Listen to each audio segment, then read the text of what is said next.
Hi, good morning. It's February 8, Saturday, and it's 6 a.m.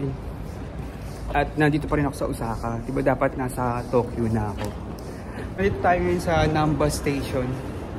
Kasi sasakay tayo patungo sa Shin Osaka. So ang gagawin natin sa Shin Osaka, doon tayo sasakay ng Shinkansen. Ang dawak ng Namba Station. Dito ako galing eh. Oh my god, di ko akalain maging ulit tayo ng Namba Station.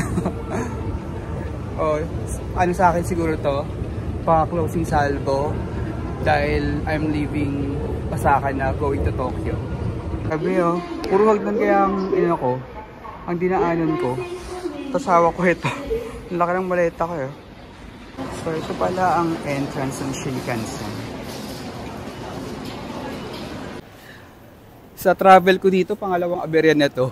Nung una, yung luggage ko, ayaw magbukas yung lock. Tapos ngayon, yung mali pala ako ng book sa oras ng overnight bus.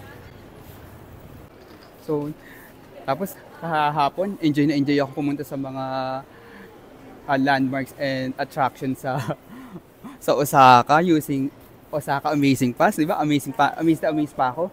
Amazing, wow, amazing. O, ayan. Na-amaze ka tuloy sa, sa overnight bus mo. Ayan. Pinarana sa'yo ang Shinkansen. Sa totoo lang, pricey siya, no? I book it on Klook for 6,500.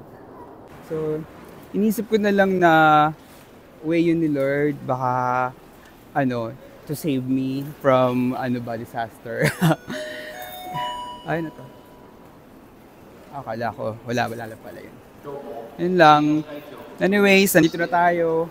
Panindigan na natin tong pagpunta natin sa Tokyo.